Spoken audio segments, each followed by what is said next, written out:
ukuntu bimeze ariko bimeze neza sana. I'm grateful to God and his people. Kubera ko nago naba grateful ku Mana kandi abantu aribo ndimo kubwira. I am grateful to God for his people. Ciye bugufi cyane kubera Imana n'abantu bayo.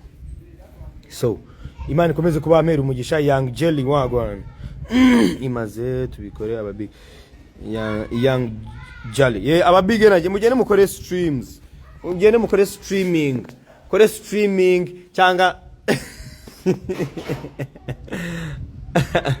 mugende mwumva album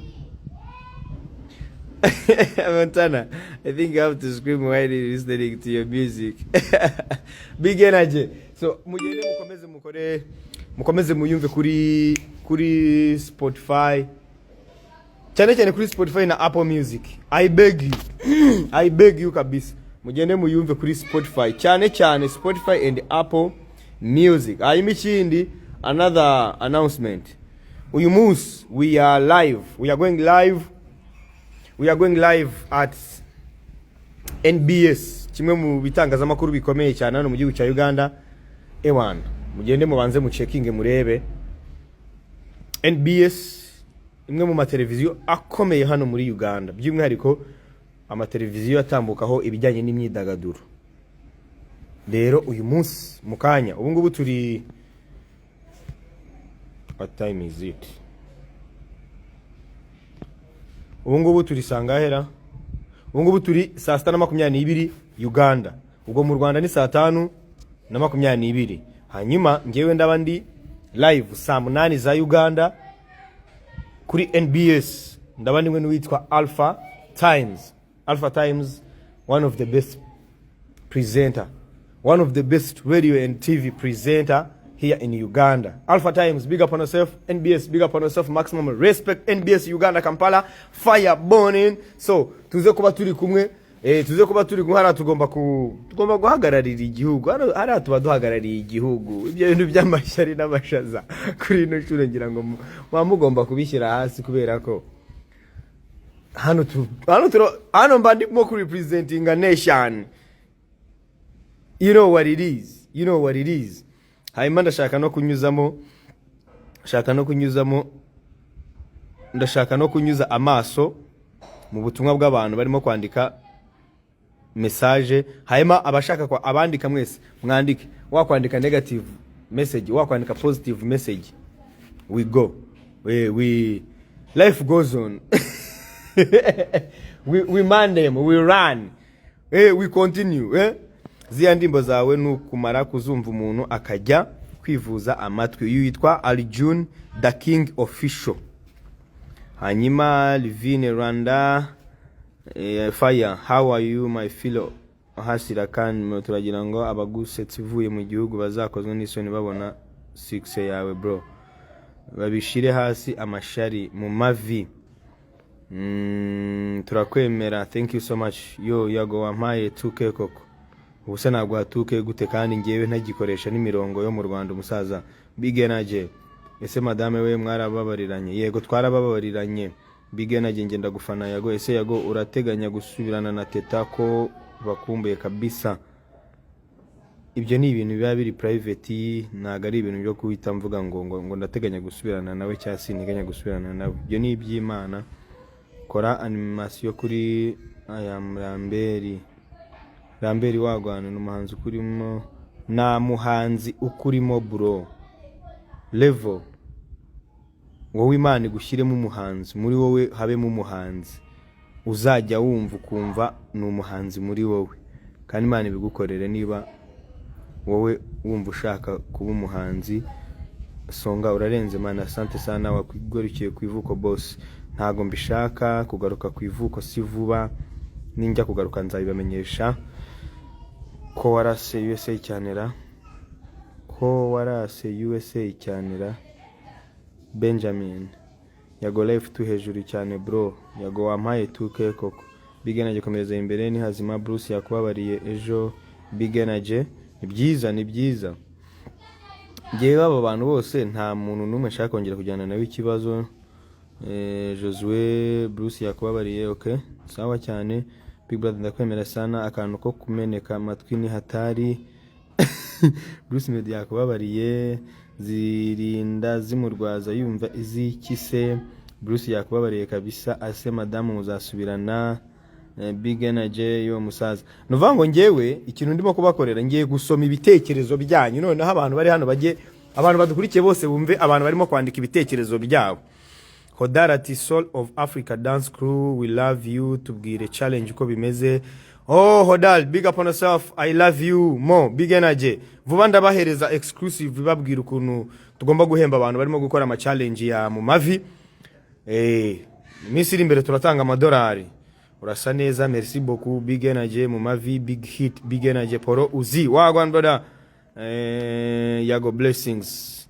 Yago ndagufana, asante sana. Young Jali, Big Energy Dio Chris, mukunzi ya Nick Pondat classmate. Big Energy brother, wala uzagaruke ikigali ryari ko industry yabaye 4.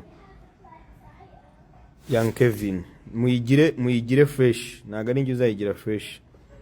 Vayo KGL turagukumbuye mu muhanda ya KGL ariko iyo mbona nk'iyo umuntu yanyandikira nka message ambwira vayo uzagaruke ikigali, agoja mwamwumva ndi umwana wanyu, muba mugomba kubwira ngo caha kora ibi kira gutya. ariko amwe muri week narababwiye, bamwe muri mwe muri week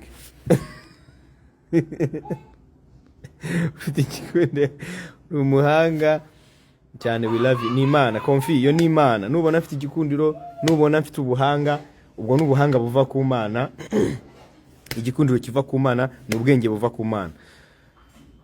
Ase Yago waruzi ko ndi single, ntabyo narinzi, ubwo ndabimenye. WhatsApp Yago waba turakwemera cyane boss wacu, thank you so much, ndagukunda bro, asante sana. Itangishaka Isa Yago rasa n'inka kabisa, my brother keep strong, them we try fit bro, yeah spirit always the run, but the good things they up ahead. Big up on yourself, it's William B. Big up on yourself man, we there, you know what it is. Konumva ubirakariyemo se urikumbuye na urakumbuye mane turakwemera. Nago mbirakariyemo ariko gukumbura umuntu nago bevuze ko uhita umubona cyangwa ngo mbwire ngo vayo ngo ngwino. Data umbyara yitwa Ruhana Mirindi Buzo Francis, mama umbyara yitwa Mukandanga Juliana cyangwa Julienne cyangwa Juliana, ubwo nshyize mu ndimi z'amahanga.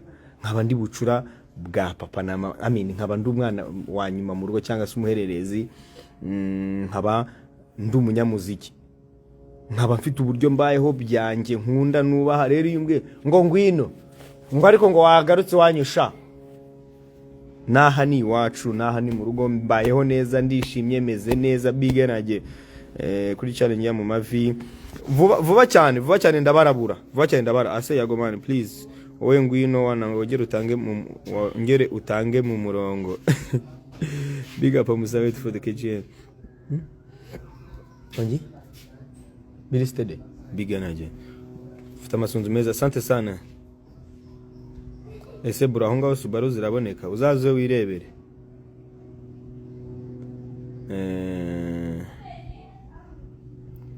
Ayamkade wagarutse koko.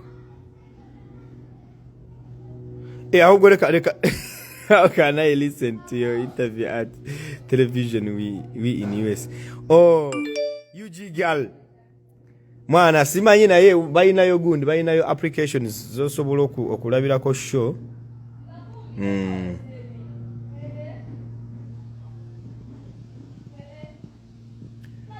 Hanyuma ariko se Yago kuki bakubajije kugaruka Kigali urakara biti?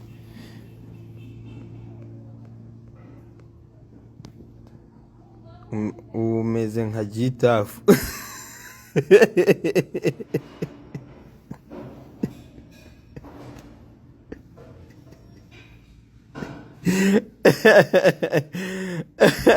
Gitafu yabamenaguye.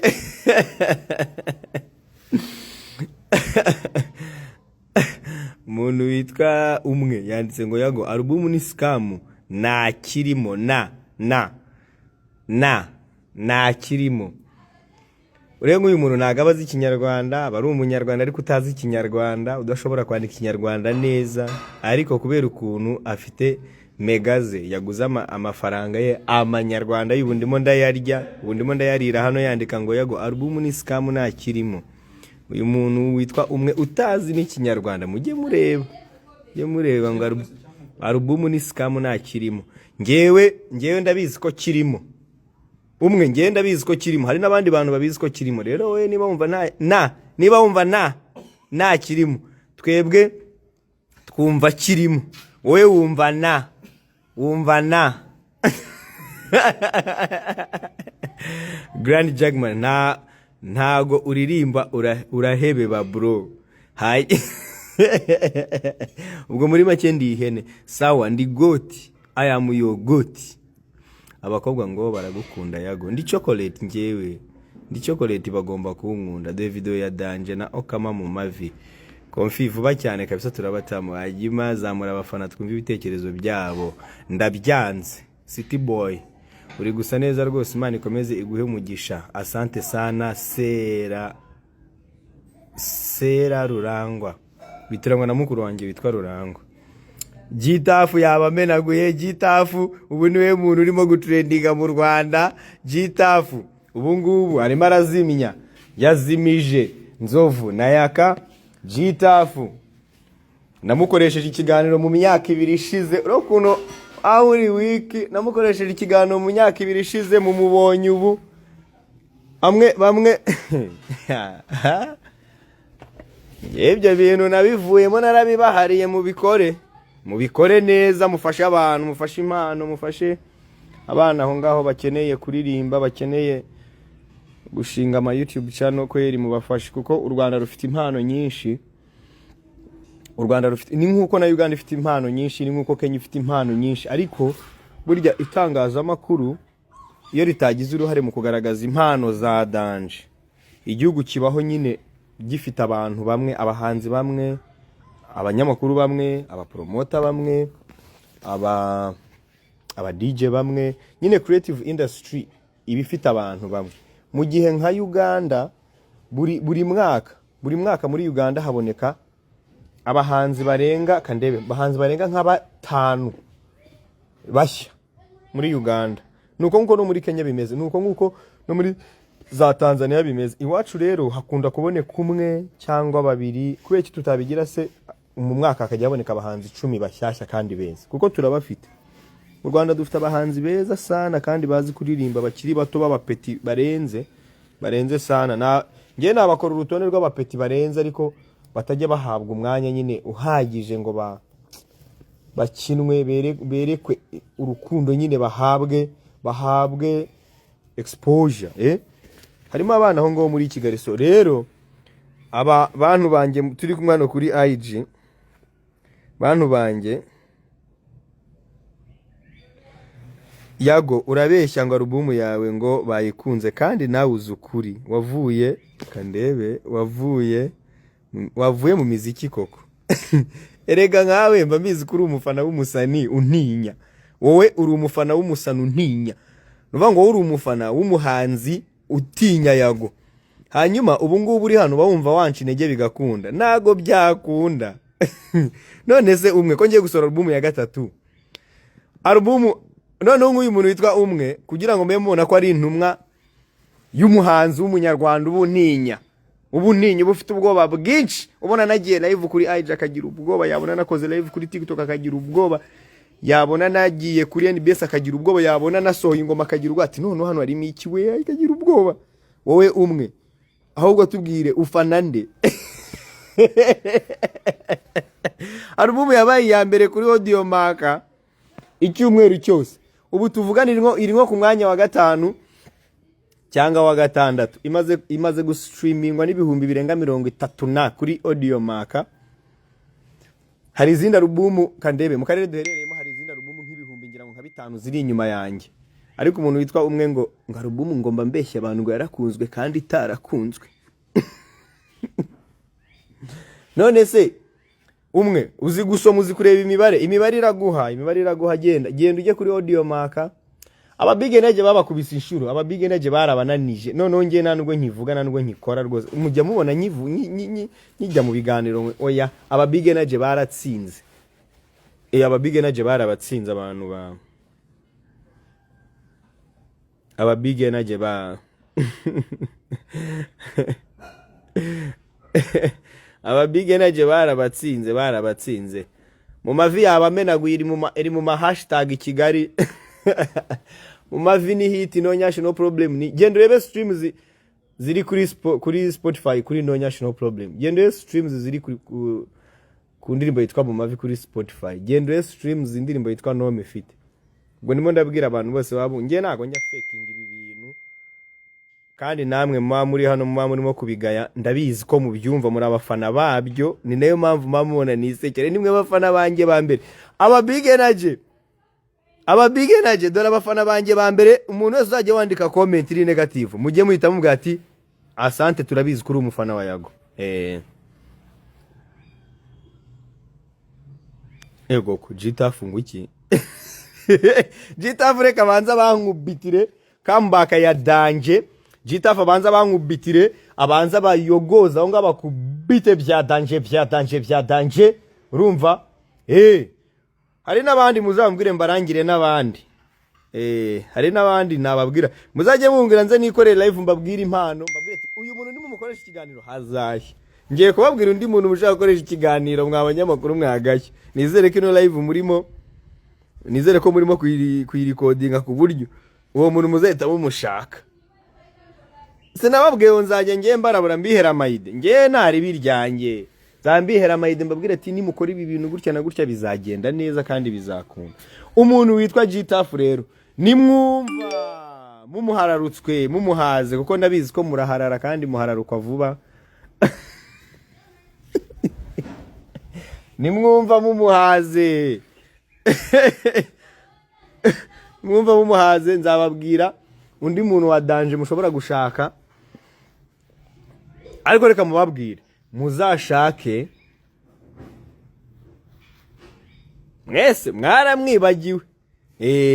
Ariko nimubabwira mukamushaka muzakorera ibiceri kandi hazanashya. Urumva mugende nyuma ya Gitafu muzashake umugabo witwa Hagenimana, umugabo twafashije kubona moto.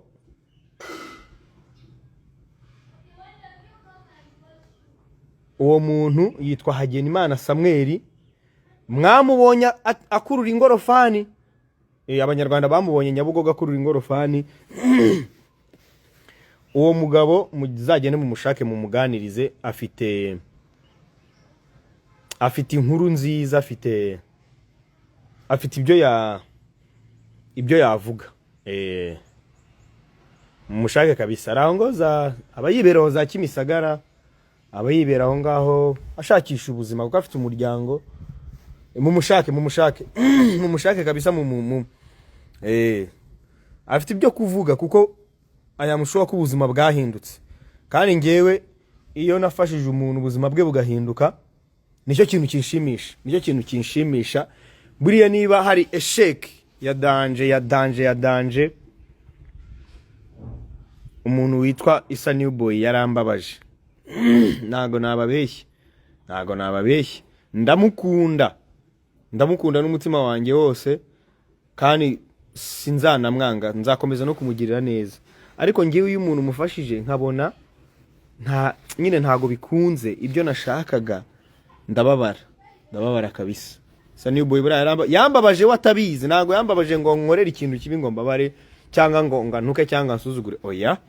Ariko kuba naramufashije Isa New Boy buriya hari ibintu mwe mutigeze mumenya. Ariko Isa New Boy yagize chance zitabaho.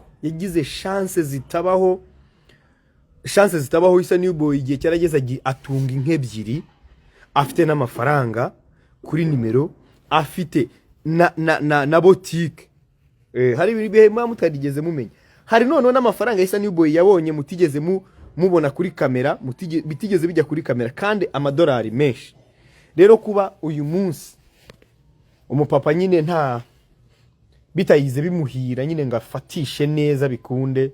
Biri mu bintu byambabaje. Isa New Boy namusanze ari umugabo uri talented sana, uri urenze cyane. Turabana mu bihe byiza n'ibibi. Mu kiganiro twakoranye cya mbere avuga ijambo aravuga ngo ngiyo agiye guhura ngo na papa w'umugore we ngo arihisha. Numva birambabaje, ndamubwira reka tuzagukorera ubukwe. Imana rero ndayishimira ko yabidushoboje tukamukorera ubukwe. Ubukwe bwa Isa New Boy buriya bwari ubukwe bwihagazeho rero, nimugire ngo ni ubukwe bwari bworoheje. Mugende murebe kuri Yago TV show murabibona. Urumva? Yaman.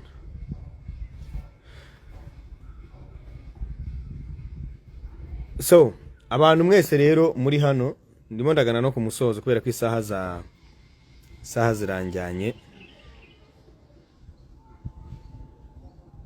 Hanyuma Isa New Boy mbone no kumusuhuza. Yago wamba bari ukava mu miziki koko ubona utarasaze wavuye ku rumogi. Umusa none se reka ngubaze mve ku rumogi cyangwa mve ku muziki, ngiye kugwitishamo. Kuko uri muravanga ibintu. Ngiye kugwitishamo mve ku rumogi cyangwa mve mu muziki, ngiye kugwitishamo ibintu ni bibiri. Wowe Titi Shema Yago Bruce yakubabariye wabifashe ute? Nago ndabibona. I'm sorry. Nago ndabona video ya Bruce Melody avuga ngo yambabare, ariko ubwo mwabyanditse hano ubwo nibyo. Hanyuma nanjye naramubabariye. Nanjye naramubabariye naga ruva ngo yambabariye. Nanjye naramubabariye kandi none icyongeyeho nyuma yo kumubabarira na nyuma yo kumusaba imbabazi niba nawe yambabariye ubwo ni mahwi. Ubwo namata yabyaye amavuta. So Imana imumpera umugisha, maximum respect.